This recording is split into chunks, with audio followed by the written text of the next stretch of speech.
Hey everybody, Carolyn Tiger here. I am super excited to be with you. I'm just getting my notes ready. Give it a second, do my hair, see if anybody joins us. I have an awesome, it's a couple actually, of money manifesting tips for you that I am going to share with you. And I think you're absolutely going to love them. Who doesn't want more money, right? Everybody'd like to have a little more jingle in their jangle as they walk around. And so I have this awesome class that I'm teaching right now on money manifesting, and I'm going to share with you one of the tips that we're learning in that class. We haven't learned it yet, but we're going to. So it's like a preview for those of you who are in the course. So let's go ahead and get started. Where is it right now? Raymond Holliwell wrote a book called Working with the Law, 11 Truth Principles for Successful Living. And he covers the different laws of the universe. And whether you agree with them or not, or think they are real or not, these are the laws that govern our universe. And we just we succumb to them whether we like it or not. And so one of the laws is called the law of compensation. And that's what I'm sharing with you a couple tips from the law of compensation. I know I have my notebook here, clink, clink. I don't want to forget anything. So an important part of the law of attraction, you've heard of the law of attraction, right? An important part of that is getting your energetic frequency in alignment with the energetic frequency of whatever it is you're trying to attract, or whatever it is you want to be in harmony with, right? It's getting yourself in that same frequency. And that's probably one of the things people miss in the law of attraction, is recognizing what it takes to get into that frequency. Well, there are 3 steps, according to Raymond Holliwell, to get your thinking in a way that aligns with the frequency of the law of compensation, because you want to be in harmony with the law of compensation. All right, that's basically giving something to get something, or getting something because you gave something. You don't just get something for free, which is the first step. Don't expect something for nothing. If you want to experience goodness, you need to pay for it.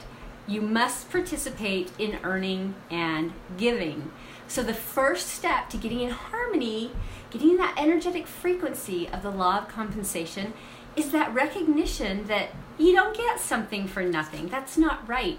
You've seen examples throughout history where people got something for nothing and what it did for them.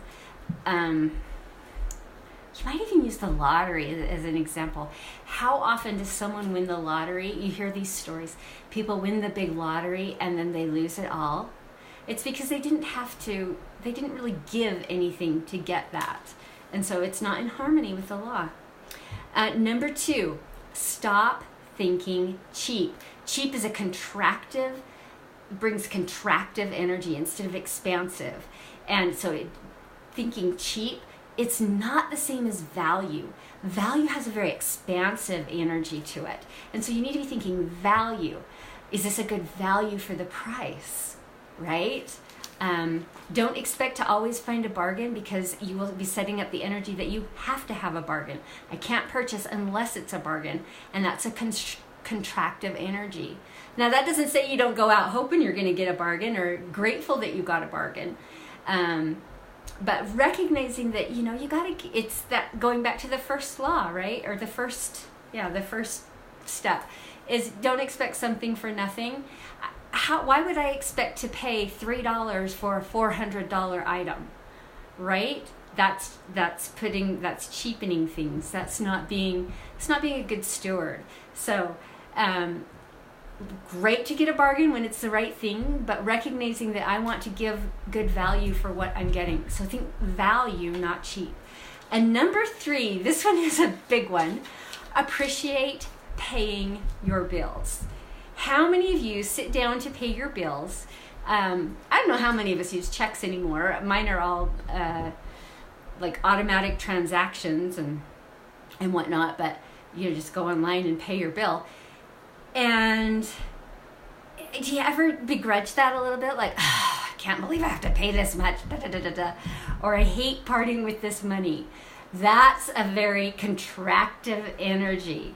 We're going for expansive. So how do we change that bill paying?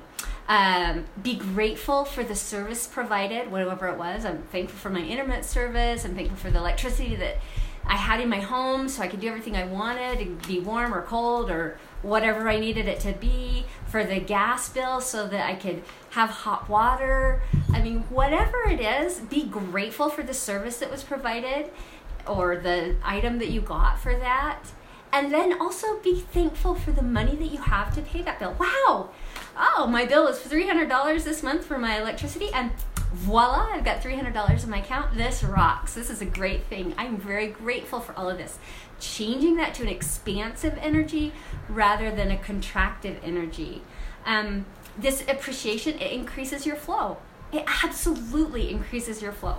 Gratitude is an amazing emotion. It's a God-given gift, the gift of gratitude, and what it can do for you in every area of your life. So the gratitude here, awesome.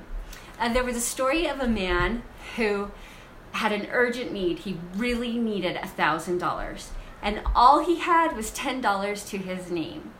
And so he carried that money around in his pocket, and he was just afraid to spend it. Like, he carried it for a few days, and he was just like, just contractive. He was contractive, just like, I can't spend that money. It's all I've got, and I've got to come up with another.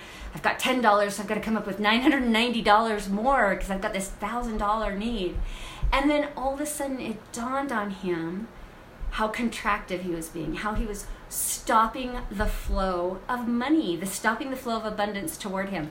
And so as soon as he made that decision, he picked up that $10 bill, put it into the mail, or I don't know how he did it, but paid it to the church of his choice. He gave it away.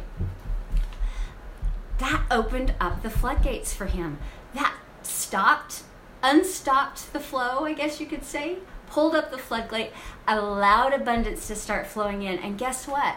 The $1,000 he needed, it came to him in the time that he needed it. So this is a story from Raymond Hollywell's book. But isn't that how it works? Because he was in this, he was in the wrong energy. He was holding on. He wasn't allowing abundance to come. He was in fearful energy. I've got to have this. I don't know how I'm going to do it. I can't spend the $10. And how often do we do that? Oh my gosh, I've only got $30 left in my bank account. How's that going to last me to the end of the month? I can't go out to dinner with you. I can't buy milk. We're just going to have to starve. It's not that bad, I hope. But do you have that kind of a mentality sometimes? Like, oh, we can't spend money on that. We've only got so much. Start changing your thinking. So those are the 3 things that we can do to be in harmony with the vibration of the law of compensation. Now, tip number 2 with the law of compensation. Do you feel stopped up? Do you feel like the flow of money is kind of stopped up and not coming to you? Well, work to get in the vibration. And one other thing you can do to really help yourself is to let go of clutter. Clean up the clutter and get organized. No lack of money is an excuse for a disorderly home. Start by cleaning out a drawer, a closet. It just doesn't matter. Begin to be more expansive. There's something about if you're cluttered, like if you've got piles of papers and you've got a messy office, you've got clothes all over, strewed all over your bedroom, it doesn't matter. If you've got clutter or disorganization going on, that's what you got going on in your brain. And yep, you're going to have a hard time manifesting the things that you're seeking. If you're seeking more money, if you're seeking better relationships, it really doesn't matter. If you've got that clutter going on the outside, that means clutter is going on the inside. The cool thing about energy is as you clean up your outside clutter, it cleans up your inside clutter too. So work on getting that outside clutter cleaned up. Clean up the drawers, clean up the closets, one spot at a time until it's all clean. I want you to think about someone that I don't know if we still have a lot of this, but there were some. I have people in my family that went through the Depression, and they were kind of hoarders, right? They were kind of like I know I've got 300 buttons, but here's another one, I better keep it just in case. Because they went through a time of great lack. And so they just had to hold on to everything. And people I've seen a lot of people who are, they do struggle financially, they don't have a lot, and so people will give them things, and, they've already got 300 or 30 pairs of jeans, but somebody just gave them 20 more, and so they've got to have those too. And pretty soon their belongings just take over, and they don't have any, they just are, they're just, I don't know, mountains falling down on top of you of so much stuff, because they just can't get away from it. They have this mentality that they're just not enough mentality. So if you find yourself into that space where you're holding on to things, it's time to let it go. Let it release, let it go. Keep just what you need. You don't need to have a whole bunch of excess. What did I write down for that? Here. Okay, so let go of your excess, and it releases it, and so it gets things flowing again. Again, there's also the law of giving and receiving, so you've got to let go of what you don't need and give it to someone else that might need it, or dispose of it however it needs to be disposed of. Just let it go and just keep what you need, not the excess, and recognizing that I don't need 300 plastic bags from the grocery store. I probably need 10, So recognizing what excess is and letting that go so you can keep the flow going. It's that compensation, that giving and getting, you've got to be in that flow. So those are 2 great tips. How to get in the energy of the law of compensation, and how to start getting that energetic abundance flowing by cleaning out the clutter and cleaning out your space. 2 great tips to start manifesting money in your life, manifesting abundance. Now, if you really want to dive in and learn more, I do have my 4-week course going, Manifesting the Midas Touch. And we had our first, module on Monday, and it was awesome. And I've had so many people message me saying, oh, I missed it. I didn't realize, after the fact. And so I've opened it up. I've decided, okay, we will open this up. I'm going to have it open through Sunday.